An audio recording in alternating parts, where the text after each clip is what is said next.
So, very good evening, class 12th students. Myself, Shreyansh Tyagi, and welcome to all of you on my channel.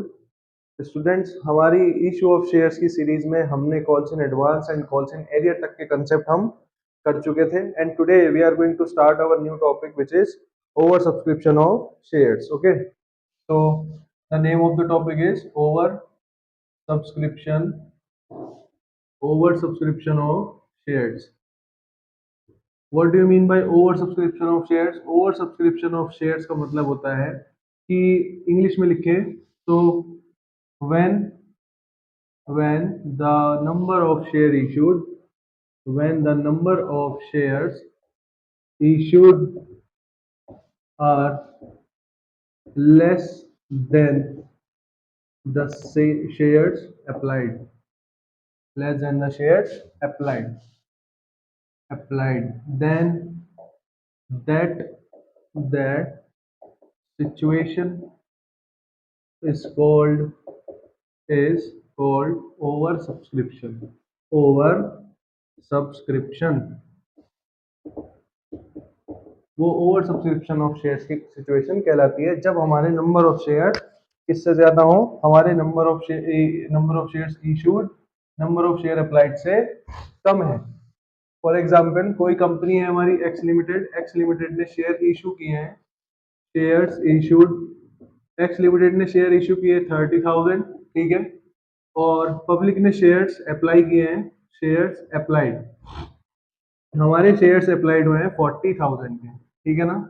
तो ऐसी situation में companies क्या करती हैं, जब उनके पास एप्लीकेशन एक्सेस में आ जाती हैं तो ऐसी सिचुएशन में कंपनीज कभी कभी या तो वो ये करती हैं कि कुछ शेयर्स की एप्लीकेशंस को रिजेक्ट कर देती हैं, मतलब कैंसिल आउट कर देती हैं, और शेयर होल्डर को लेटर ऑफ रिग्रेट दे देती हैं. इट मीन्स कंपनीज क्या करती हैं, उन शेयर होल्डर्स को बोल देती हैं, जैसे मैं आपको एग्जांपल लेके बताता हूँ, ये 40,000 शेयर आई है हमारे पास एप्लीकेशन, इन 40,000 में से मैं क्या करूंगा, मैंने जिन्होंने मुझसे, चलो ये तो 40,000 एप्लीकेशन हमें रिसीव हुई है, ठीक है ना, ये मान के मैं चल रहा हूँ. यहाँ पर हम लिखते हैं अप्लाइड, यहाँ पर हम लिख देंगे अलॉटेड, ठीक है भाई. हम अभी 40,000 की हमारे पास एप्लीकेशन आई हैं और हम कितने दे सकते हैं इनको, हम इनको अलॉट कर सकते हैं ओनली 30,000. अब देखो ऐसी सिचुएशन में कंपनी क्या करती है, कंपनी शेयर्स को अलॉट करती है, company company allot allot the shares company allot the shares on pro rata basis, pro rata basis. अब भाई ये बड़ा कंफ्यूजन होता है कि प्रो रेटा बेसिस क्या है. प्रो रेटा बेसिस बेटा वो सिचुएशन होती है जहां कंपनी शेयर्स के पैसे को एक्सेस, जो हमें शेयर्स पर पैसा मिल जाता है, तो हम क्या करते हैं, हम सॉरी हमारी कंपनीज क्या करती हैं, कंपनी हमारी एक्सेस एप्लीकेशन पे जो उनको पैसा रिसीव हुआ है वो क्या करती हैं, वो एडजस्ट कर देती हैं. तो प्रो रेटा में हम क्या करते हैं, एक्सेस मनी को ऐसे नहीं बोलेंगे इसको, हम क्या करते हैं, हिंदी में लिख देता हूँ मैं इसको, जिन्होंने जिन्होंने ज्यादा शेयर मांगे हैं, ज्यादा शेयर की डिमांड की उनको उनको उससे उससे कम शेयर मिलेंगे, कम शेयर मिलेंगे या अलॉट होंगे. अब कहना क्या चाहते हैं इससे, हम ये बोल रहे हैं, लेट सपोज किसी इंसान ने मुझसे मांगे हैं, किसी इंसान ने, यहाँ पे मेरे पास एप्लीकेशन कितनी रिसीव हो रही है, मुझे एप्लीकेशन रिसीव हो रही है 45,000 की, ठीक है ना. अब जिन बंदों ने मुझसे मांगे हैं 35,000 शेयर्स, जो मुझसे मांग रहे थे, मैंने उनको दिए 30,000 शेयर्स, फुल दे दिए मैंने उनको, ठीक है. अब जो रिमेनिंग 5,000 है, जो मुझसे 5,000 मांग रहे थे, मैंने उनको कुछ नहीं दिया, मैंने उनको नील दिया. जो मुझसे 35 शेयर्स के लिए अप्लाइड किया जिन्होंने, मैंने उनको 30,000 शेयर्स दे दिए, लो भाई मैं आपको सिर्फ 30,000 दे सकता हूँ, मैंने आपको फुल अलॉट कर दिए, ठीक है. अब जिन्होंने 5,000 मांगे मैंने उनको नील दिया. अब जब मैंने किसी को कुछ दिया ही नहीं है तो वहां पर उनकी एप्लीकेशन मुझे रिजेक्ट करनी पड़ेगी, और जब रिजेक्ट कर देते हैं तो उनका पैसा हमें वापस करना पड़ता है, वापस करना पड़ता है, ठीक है ना, वापस करना पड़ता है. अब प्रो रेटा वाली सिचुएशन कौन सी आ जाएगी, प्रो रेटा वाली सिचुएशन में ऐसे हो जाता है, देखो, जिसने मांगे होंगे 30,000, ठीक है भाई, जिसने मांगे होंगे 30,000, सेम सिचुएशन में यहाँ पे उतार रहा हूँ, अप्लाइड अलॉटेड। जिसने मांगे 30,000 उसको दिए मैंने 25,000। तो भाई कितने से मैंने इसका पैसा एक्सेस में ले लिया? मैंने इसका पैसा लिया है 5,000 शेयर्स पे, एक्सेस पैसा मैंने इसका ले रखा है, ठीक है ना। अब जिसने मांगे मुझसे, क्या बोलते हैं, जिन्होंने मांगे थे 30,000 मैंने उनको दिए हैं कितने, 25,000। अब जिन्होंने मुझसे मांगे हैं 5,000 मैंने उनको दिए पूरे 5,000, ठीक है, यहाँ तो मैंने उनको फुल दे दिए। अब जो रिमेनिंग 5,000 हैं उनकी एप्लीकेशन मैंने क्या कर दी है, रिजेक्ट। अब भाई जिनको लेटर ऑफ रिग्रेट या रिजेक्शन का लेटर मैंने भेज दिया है, तो वहां पर तो मुझे उनका पैसा लौटाना पड़ेगा। जब आप शॉपकीपर के पास गए और शॉपकीपर आपसे पैसा लौटाना पड़ेगा, और शॉपकीपर आपसे क्या करेगा, शॉपकीपर ने अगर आपसे पैसा पहले ही ले लिया सामान लेने से पहले, और बाद में वो शॉप में जाता है, वो शॉप में जाके सामान को सर्च करता है, तो उसको पता चलता है कि उसकी शॉप में वो सामान नहीं है, तो वो क्या करेगा, आपको पैसा लौटाएगा। अगर वो आपको पैसा नहीं लौटाएगा तो वहां पे कॉन्फ्लिक्ट हो सकते हैं। तो ऐसे ही सिचुएशन कुछ हम यहाँ पे समझ के चल सकते हैं कि अगर हम जिन शेयर होल्डर को कुछ दे ही नहीं रहे तो उनका पैसा लौटाना पड़ता है। और जिन शेयर होल्डर ने ज्यादा शेयर मांगे थे, हमने उनको कम दिए, तो हम उनको प्रो रेटा बेसिस पे अलॉट कर रहे हैं, और उनका पैसा क्या कर देंगे, आगे एडजस्ट करते चले जाएंगे। अब आगे एडजस्ट करने का क्या मतलब है, जैसे देखो, आगे एडजस्ट करने का मतलब होता है, ये एप्लीकेशन है, ये अलॉटमेंट है, फिर ये फर्स्ट कॉल है। अब देखो जैसे मेरे पास एप्लीकेशन पे ज्यादा पैसा आया, तो मैं इस पैसे को अगले महीने एडजस्ट कर लूंगा, ठीक है ना। जैसे हम किसी शॉपकीपर को मान, लेट सपोज हम 1,000 रुपए का सामान लेने गए हैं, पुराने टाइम पे तो 2,000 का चलता था, 2,000 का नोट चलता नहीं है। हमारे पास, हमारी पॉकेट में 2,000 रुपीज हैं, हम लेने गए थे सामान 100 रुपए का, हमने, सॉरी, 1,000 रुपए का हमने मटेरियल परचेज कर लिया शॉपकीपर से। लेकिन शॉपकीपर क्या बोल रहा है आपसे, शॉपकीपर ने बोला कि चेंज नहीं है मेरे पास, चेंज नहीं है, चेंज नहीं है मतलब खुले नहीं है। आप क्या बोलोगे उसको, आप बोल दोगे एडजस्ट इन नेक्स्ट मंथ, अगले महीने एडजस्ट कर लेना, एडजस्ट इन नेक्स्ट मंथ। तो सेम शेयर्स की प्रोसेस में भी होता है। शेयर्स की प्रोसेस में क्या होता है, शेयर्स की प्रोसेस में भी अगर एप्लीकेशन पर एक्सेस मनी आ जाती है, तो शेयर होल्डर्स को ये बोला जाता है कि आप इस पैसे को आगे एडजस्ट कर लेना। कंपनी बोलती है कि हम आपके पैसे को आगे एडजस्ट कर लेंगे, ठीक है। तो ओवर सब्सक्रिप्शन में प्रो रेटा बेसिस आता है, प्रो रेटा बेसिस में हम आगे पैसा एडजस्ट करते चले जाते हैं। तो आई होप आपको ओवर सब्सक्रिप्शन और प्रो रेटा का कंसेप्ट समझ में आ गया है, और इसके बेसिस पर अगर हम एक सवाल अभी करेंगे यहाँ पर, तो और अच्छे से समझ में आ जाएगा। इतने आप इसको उतार लो और इसका स्क्रीनशॉट भी ले सकते हो। सो नाउ स्टूडेंट्स, मैं आप ही की बुक का ओवर सब्सक्रिप्शन डीके गोयल की बुक से करा रहा हूँ मैं। इसमें मैंने क्वेश्चन लिया है जो ओवर सब्सक्रिप्शन का है, जिसकी डिटेल्स में लिख रहा हूँ, और वीडियो की स्टार्टिंग में आपको इसका एक पिक भी लगा हुआ मिल जाएगा, ठीक है ना, क्वेश्चन का। लेकिन मैं फिर भी आपके सामने यहाँ डिटेल्स लिख देता हूँ। X limited invited application for 20,000 shares. X limited कोई कंपनी है जिन्होंने 20,000 शेयर्स के लिए एप्लीकेशंस को, मतलब एप्लीकेशन या शेयर इशू किए हैं। तो यहाँ पे लिख देते हैं शेयर्स इशूड। शेयर्स इशूड किए हैं, एक्स लिमिटेड ने कितने शेयर इशू किए हैं, 20,000 शेयर इशू किए हैं।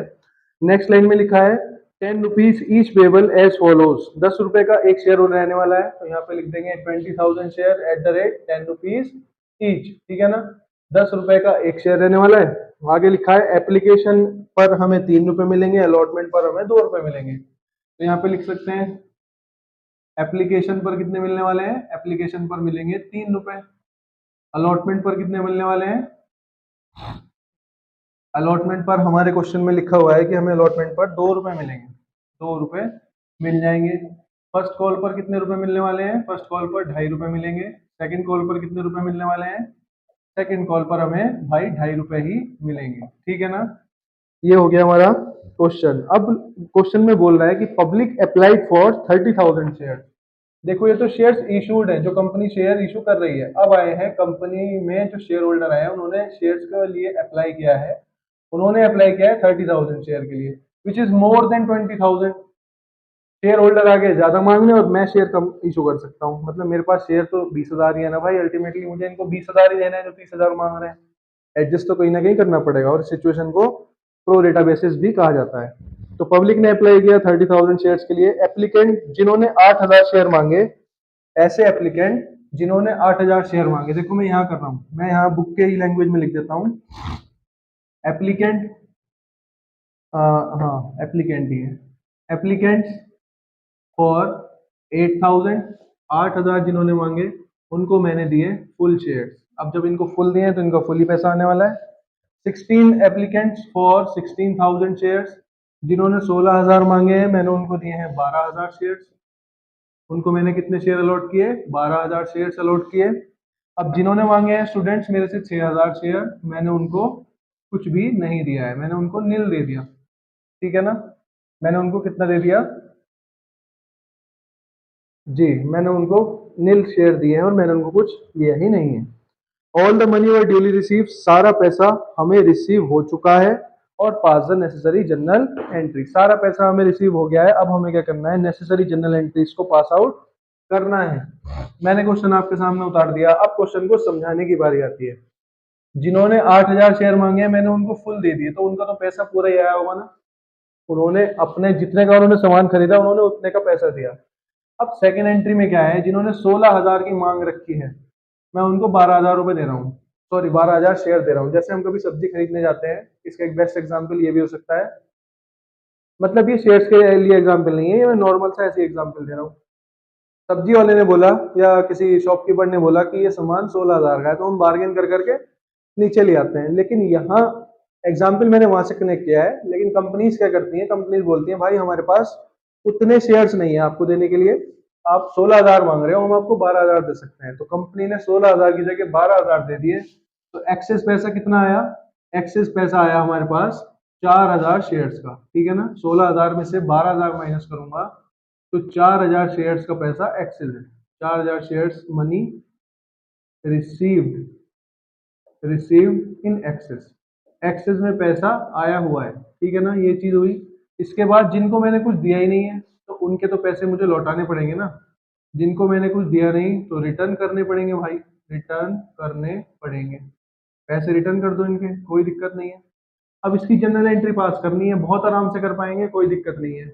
यहाँ पे लिखेंगे डेट, फिर लिखते हैं डेट के बाद पर्टिकुलर्स, जैसा मैंने समझाया बिल्कुल उसी के अकॉर्डिंग करना है। डेट पर्टिकुलर्स, अगर आपने मेरी प्रीवियस वीडियोस नहीं देखी हैं तो पहले शेयर्स की प्रीवियस वीडियोस देखेंगे तभी क्वेश्चन समझ में आने वाले हैं, वरना नहीं आएंगे। पहले फिर डेबिट अमाउंट, फिर क्रेडिट अमाउंट। ठीक है? जनरल एंट्री बनानी स्टार्ट करते हैं, मेरे साथ बोलेंगे। सबसे पहली एंट्री क्या होने वाली है? Bank account debit, bank account debit to share application account, bank account debit to share application account. और मैंने बताया था शेयर एप्लीकेशन में हमेशा वो अमाउंट डलता है जितनी एप्लीकेशन शेयर होल्डर ने हमारे पास डाली हुई है। तो शेयर होल्डर ने 30,000 एप्लीकेशन डाली हुई है, मैं क्या करूंगा? यहाँ पर मैं 30,000 की मल्टीप्लाई किससे कर दूंगा? 3 से। एप्लीकेशन 3 रुपए की है तो 3 से ही मल्टीप्लाई हो जाएगी। So it will become 90,000, 90,000। Now what narration will be passed? The amount of being the amount of application received, application का अमाउंट मुझे रिसीव हो गया भाई। कोई और नई बात तो नहीं हुई इसमें? नहीं हुई। नेक्स्ट एंट्री पे आते हैं। नेक्स्ट एंट्री हमें बिल्कुल ऐसे ही बनानी है, share application account debit, share application account debit. ये वाली एंट्री बहुत ध्यान से देखनी है, share application account debit to share capital. यहाँ तक तो हमारी सिंपल ही एंट्री चल रही है ना जो अब तक करते हुए आए हैं, share application account debit to share capital. ठीक है? यहाँ तक तो कोई चेंज है ही नहीं। अब जो पैसा एक्सेस में आया हुआ है 4,000 शेयर्स का, भाई ये एडजस्ट कहाँ होगा? ये बाय डिफॉल्ट एडजस्ट होता है हमारा अलॉटमेंट पर। एक्सेस मनी हमारी अलॉटमेंट पर एडजस्ट होती है। यहाँ पे मैं हिंदी में भी लिख देता हूँ, अलॉटमेंट पर एडजस्ट होगी, एडजस्ट होगी। तो कैसे एडजस्ट करना है चलिए करते हैं। यहाँ लिखते हैं to share allotment account, to share allotment account. और भाई जिनसे पैसा फालतू ले रखा था, जिनको कुछ दिया ही नहीं है, तो इनका पैसा तो लौटाना पड़ेगा वरना लड़ने लग जाएंगे। तो टू बैंक अकाउंट, चलो भाई हम तुमसे लड़ना नहीं चाहते, हम तुम्हारे पैसे वापस करना है। तो 6,000 इंटू मल्टीप्लाइड बाई 3, तो 18,000 रुपीज। भाई आप अपने घर लेके चले जाओ, हमसे लड़ो मत, हमें आपसे लड़ना नहीं है, वापस कर दो। शेयर अलॉटमेंट, जिन्होंने मुझे फालतू पैसा दिया हुआ है, 16 मांगे 12 दिए, तो उन्होंने मुझे कितने पे एक्सेस दिया है? 4,000 शेयर पे एक्सेस दिया है। तो इनका 4,000 इंटू 3 करेंगे तो इट विल बिकम 12,000। 12,000 रुपीज मैं अलॉटमेंट पर एडजस्ट कर दूंगा। अब एक्चुअल में शेयर कैपिटल के सामने उतना अमाउंट आएगा जितने शेयर्स कंपनी असल में इशू कर रही है। कितने इशू कर रही है? 20,000 शेयर्स कंपनी इशू कर रही है। 20,000 into 3 it will be 60,000, right? 60,000 हो जाएगा ना ये। 18 और 20 कितने होते हैं? 18 और 12,000 कितने होते हैं? 30,000। 30,000 और 60,000 इट विल बिकम 90,000। ओके, ये इक्वल हो गया। अगर ये इक्वल नहीं होता है तो हमारी एंट्री रॉन्ग है। यहाँ पे क्या नरेशन डालेंगे? बीइंग द अमाउंट ऑफ या being the amount on 20,000 shares, 20,000 shares transfer to share capital, transfer to share capital and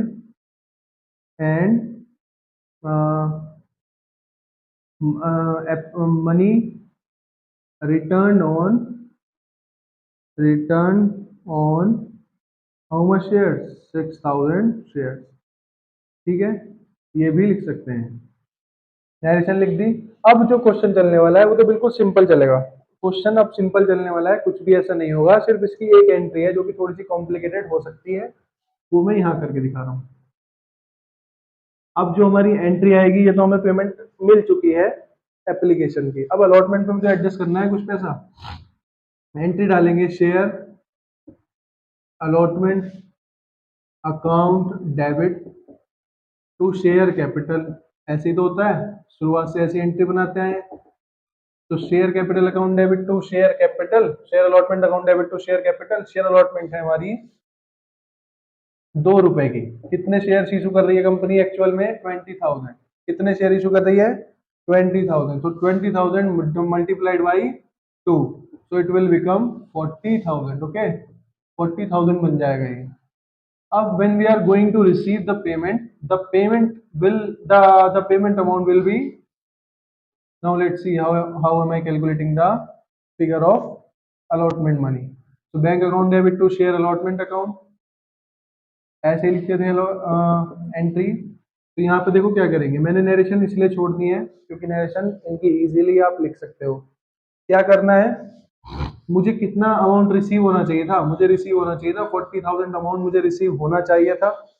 कितना अमाउंट मुझे एडजस्ट करना होगा? मुझे अमाउंट एडजस्ट करना होगा भाई 12,000। ठीक है ना? 12,000 अमाउंट अगर मैं एडजस्ट कर देता हूँ तो मुझे कितना देना होगा इनको? अब मुझे अलॉटमेंट पर इनको देना होगा 28,000। ठीक है, मैंने ये करके इसीलिए दिखाया ताकि कंफ्यूजन ना रहे।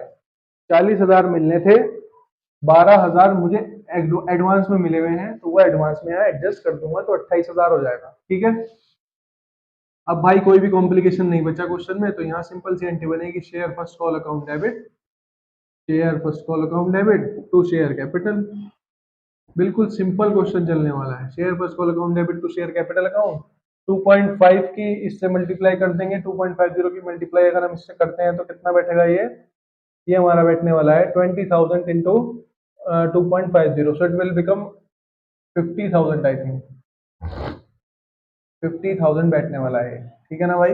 50,000। अब डायरेक्टली इसकी पेमेंट रिसीव कर लो क्योंकि हमें कोई अमाउंट एडजस्ट तो करना ही नहीं है। So bank account debit to share first call account. Adjust थोड़ी ना करना है, एडजस्ट तो हम कर चुके हैं। Bank account debit to share first call account 50,000। तो भाई इसको भी रिसीव कर लो। Same as it is entry हमारी उसकी बन जाएगी बैंक फाइनल कॉल की। इसको बनाते हैं share final call account debit, share final call account debit to share capital account, to share capital account. Same इसी की भी एंट्री बननी है। कंपनी ने शेयर इशू किए 20,000 और 2.50 की सेकंड कॉल है, तो ये भी सेम अमाउंट से आ जाएगी 50,000। ठीक है भाई, कोई दिक्कत तो नहीं है यहाँ तक।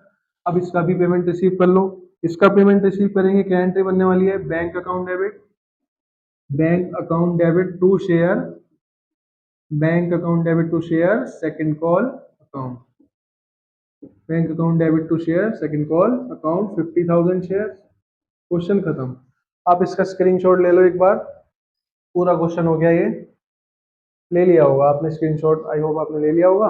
तो बेटा ये मैं आपसे उम्मीद करता हूँ कि अब आपको ये वाला कंसेप्ट समझ में आ गया होगा। इसके और क्वेश्चन आप प्रैक्टिस करेंगे कोई सी भी बुक हो आपकी कंसेप्ट सेम रहने वाला है, आपको सिर्फ क्या करना है, प्रैक्टिस करनी है। ठीक है, अभी हमारे पास सफिशिएंट टाइम है, हम कर सकते हैं। मैं इंपॉर्टेंट इंपॉर्टेंट क्वेश्चंस आपको यहाँ पे कराता रहूंगा जो कि रिसेंटली हमारे बोर्ड में आए हुए हैं, ठीक है ना, प्रीवियस ईयर के। हम इस चैप्टर को विद इन दिस वीक और नेक्स्ट वीक हम इसको पूरा कर लेंगे। इसके बाद हम अपने डिवेंचर वाले चैप्टर पे आएंगे। Then we will start cash flow statement and common size and comparative. Okay, so all the best and thank you very much.